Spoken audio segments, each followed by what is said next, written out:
Hi, everyone. Thanks for joining me today on the Divine Messages podcast.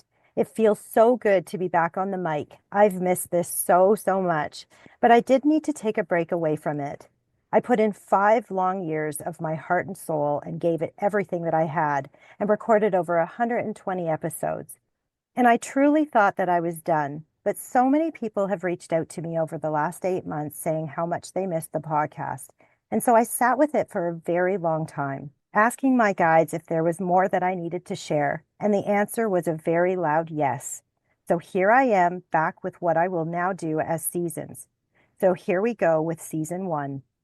On today's episode, I have a lovely guest joining me all the way from the east coast of Canada. I did a reading for her last week, and she was my final push to come back on here. I knew that her story would inspire many people and that we had to share. So, everyone, please help me welcome Jen to the podcast. Hi, Jen. How are you? Hi, Karina. I'm good. How are you? I'm great. I'm so happy to be back on here on this podcast. It is a little bit strange, and I can't say it's not feeling foreign at the moment, but I did miss it so much. And talking to you the other day, you inspired me to start back up again. It was your story that I think just helped me understand that the podcast wasn't for nothing and that it really was helping people, even though I wasn't fully aware of it. You know what I mean?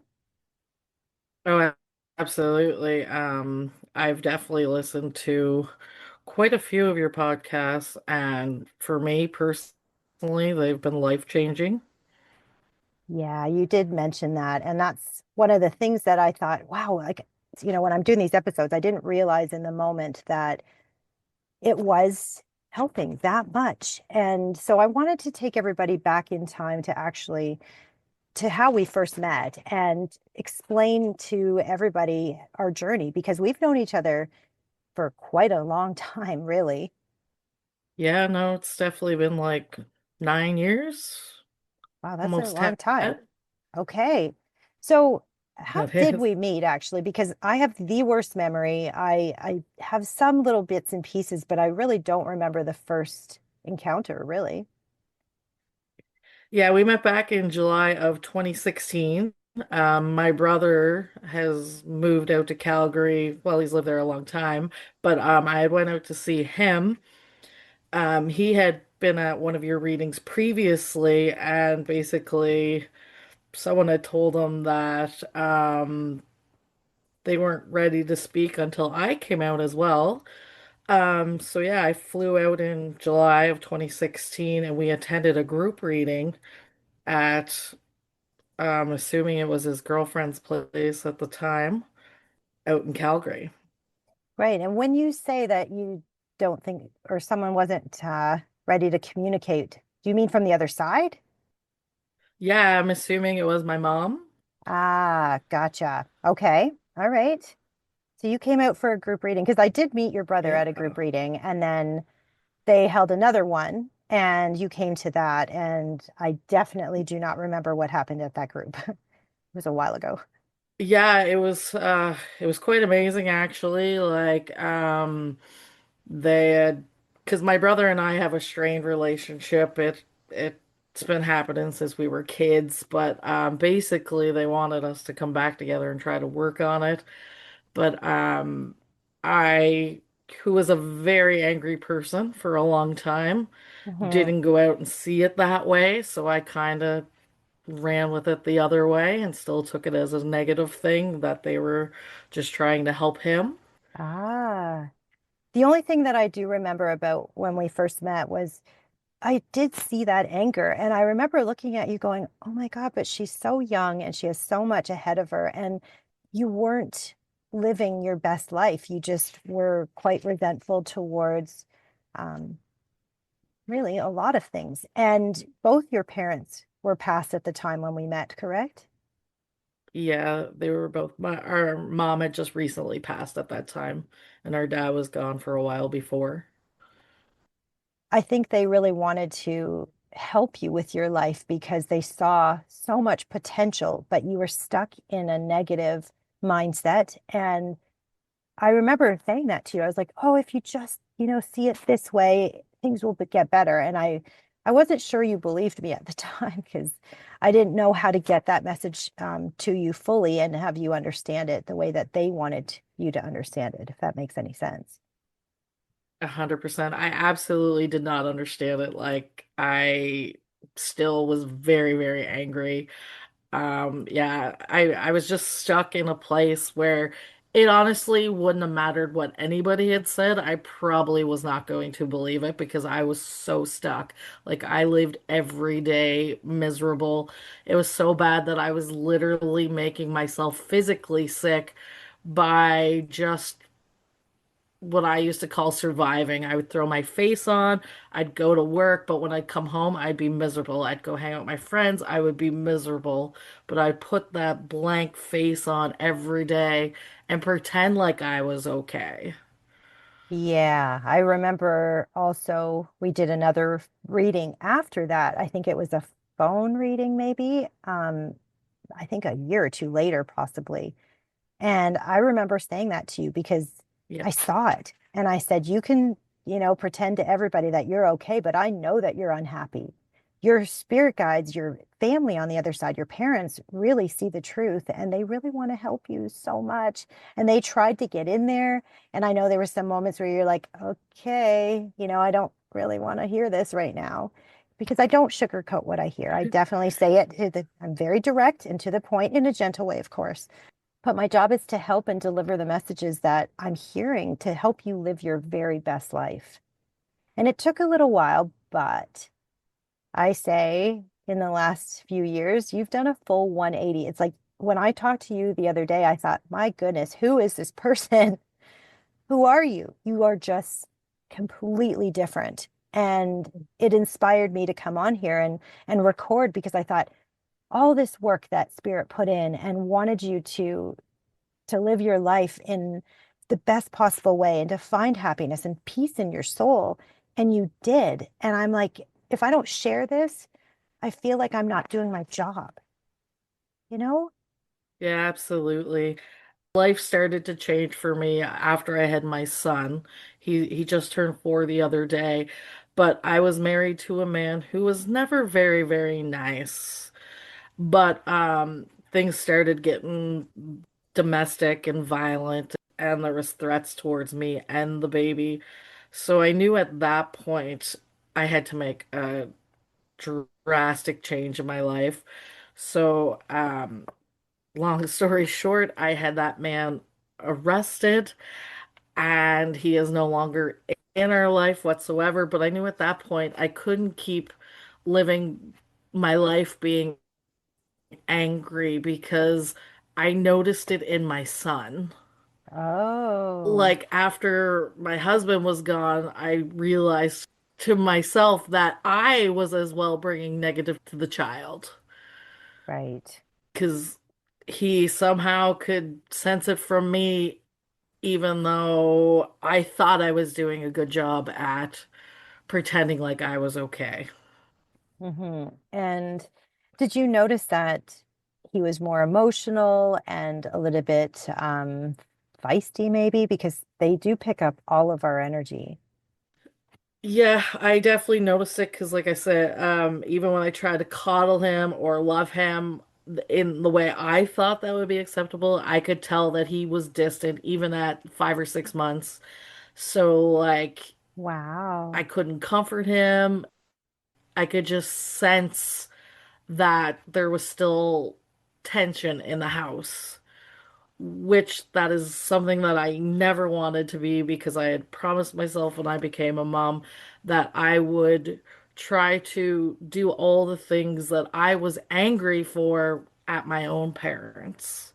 And try to do it differently and break the cycle, right? That's what we all strive for. And sometimes we get caught.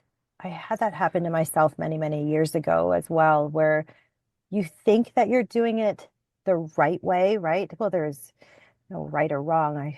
It's so hard to parent. There's no manual.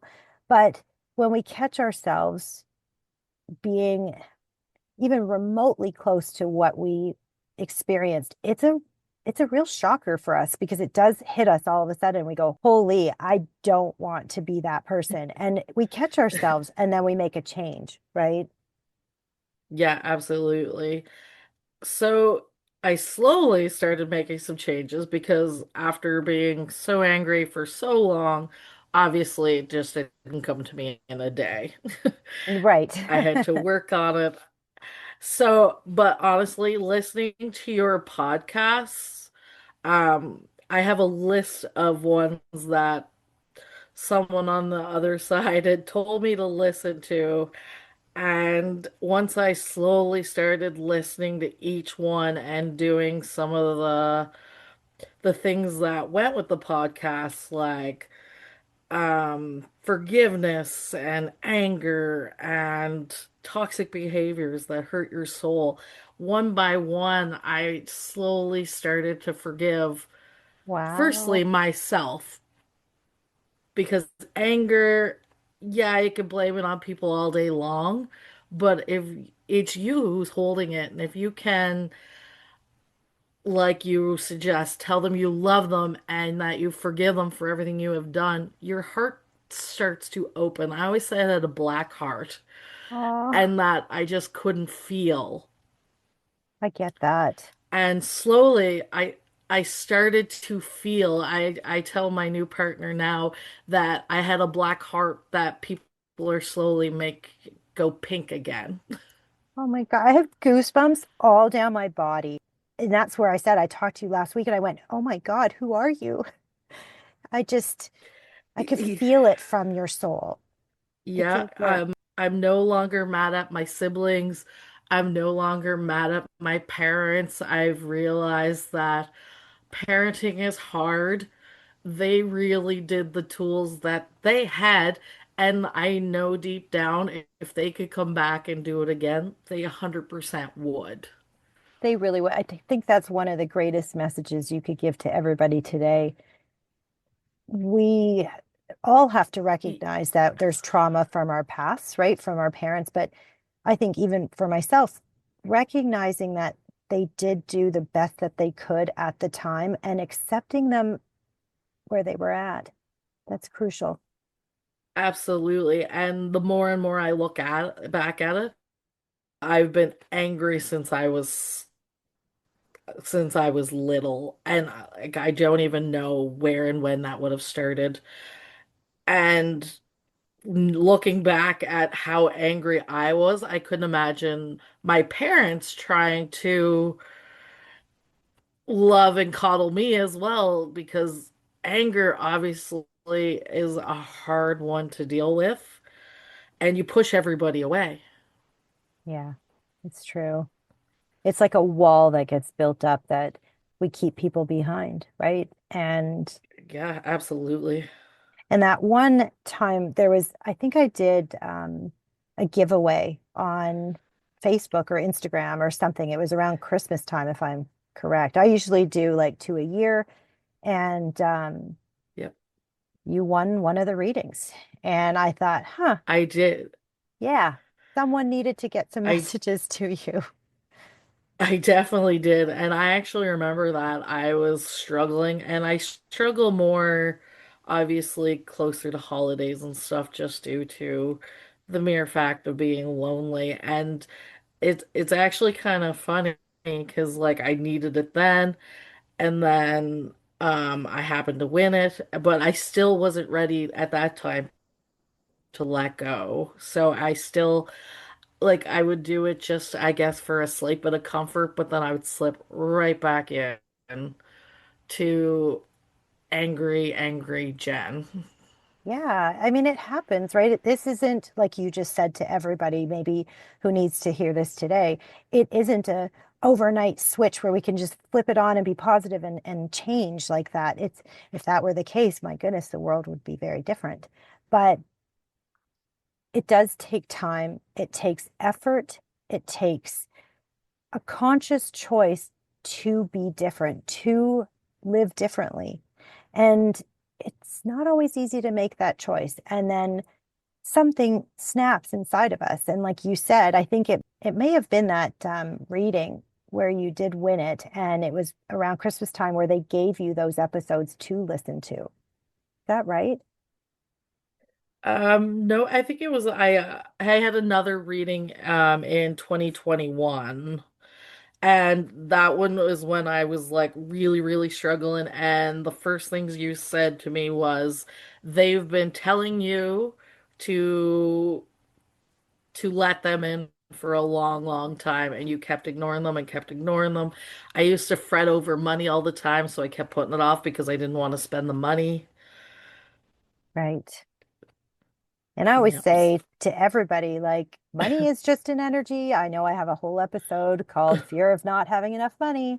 Money is just an energy. And sometimes people view it as, most people view lack of, right? And I think if we just tap into the energy, abundance is our right, is our birthright. And so I'm glad that you did end up coming back and hearing the messages from your parents, because they did want you to know that if you listen to these episodes and you do this work, this will help your life. And that's, to be honest, one of the reasons why I started the podcast was I only usually have 60 or 90 minutes with a client, and I could only get out so much in that time period. And so I wanted to start a podcast almost, yeah, 5.5 years ago now, um, so that I could have the information and all of the tools that helped me in my life on a platform so I could say to someone, hey, after you're reading, here's this episode to listen to. There's tools in there.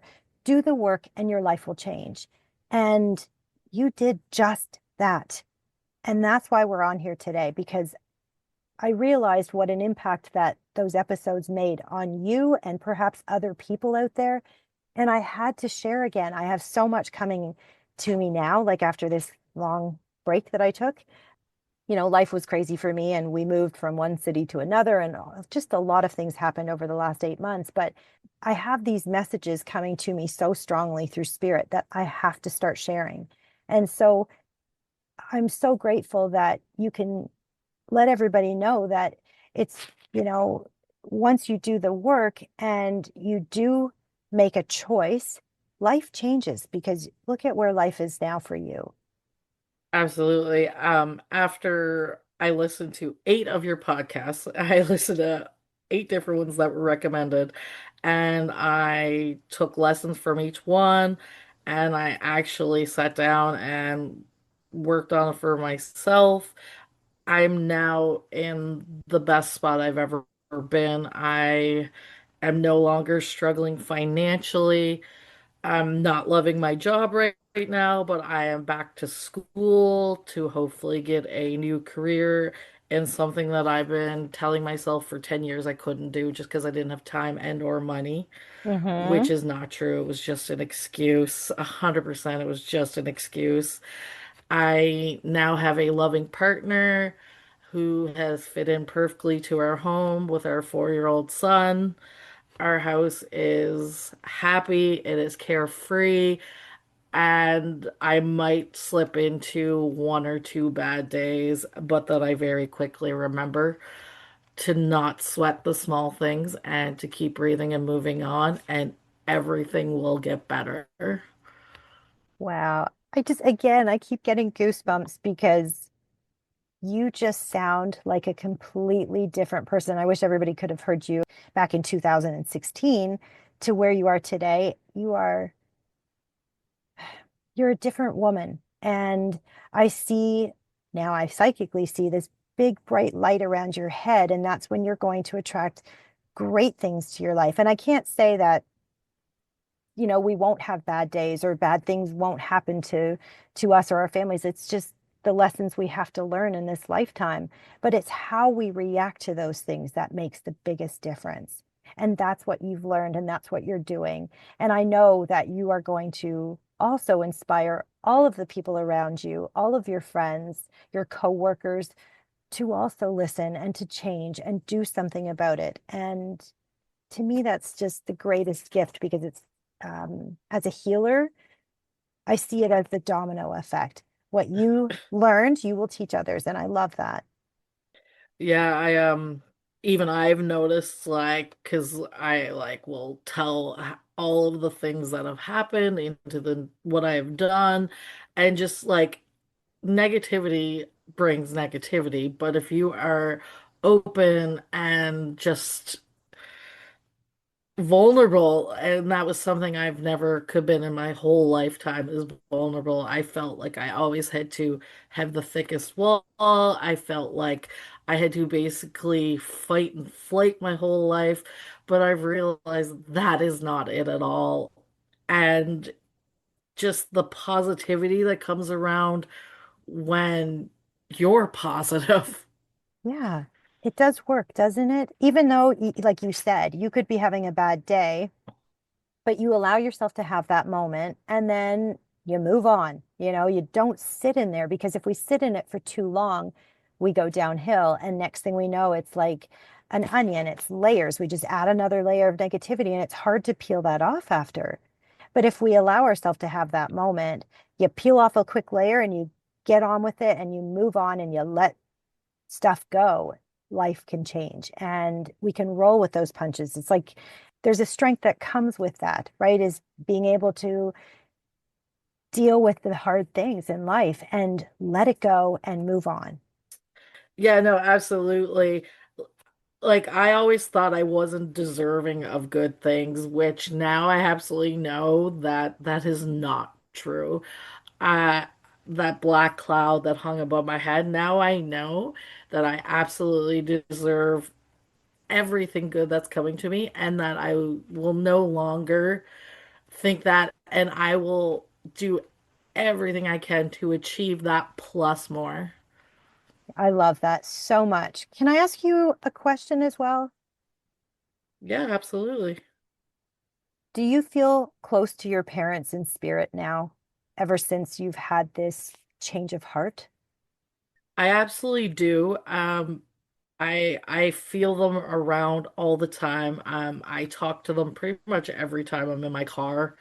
It just seems like the best place because while I'm driving to and from school, and they show little signs all the time that they're around where I didn't feel that before because, like I said, I was so negative. I had so much judgment up. I could only feel them when I started to sink really bad, but now I feel them absolutely every day. Um, just I absolutely I used to question if they loved me or if they were proud, and I absolutely know now that they are. I know they watch me every day. They really do. I know that they're really proud of the work that you've put in because you did it. It's not like it was something that you just said. You actually did it. You are going to inspire so many people from your journey, and not just with this episode, but the people that you interact with on the daily basis and your family members that are still around. And I think that's the greatest gift you could give to yourself, to your son, to your new partner. Life is going to be very different for you going forward. Yeah, I'm very curious, and but I know it's gonna be very, very fulfilling, and I just try every day to hopefully just with my different attitude and my outlook, just help other people. Like, life is not that busy. If someone needs 2 minutes of your time, I try to give everybody I can at least 2 minutes of my time to hopefully just change their day, because sometimes that's all it takes. Yes, it does, Jen. That's so sweet. And that just shows me how much you've changed. I love hearing that. It's amazing. I love it. Oh Oh, yeah, before I would avoid everybody and I would just anything they said, I would just take it and spin it to a negative light. and now here you are inspiring others to be their best self, right? How great is that? It's fantastic. You're a whole new person. Took some time, but yeah, we finally got there. You sure did. And I'm so grateful that you came on today. I really want to thank you so much for allowing me to interview you. And I think you really needed to share with others because not only for them, but for yourself to listen back later on and recognize how far you have come because that in itself is a gift. So thank you again so much for coming on here with me today. Thank you for having me. It's always a joy to talk to you. So I want to thank you all so much for joining both of us today on the Divine Messages podcast. And I'm so excited to be back on here. I have so many more episodes coming up in this new season, so stay tuned. If you would like to book a reading with me, I can be reached at www.divinemessages.ca or on Instagram at Divine Messages 333 or at the Divine Messages podcast. Please bear in mind that the perspectives and opinions represented in this podcast are based solely on the Divine Messages interpretations. We can in no way be held responsible for the actions of our followers.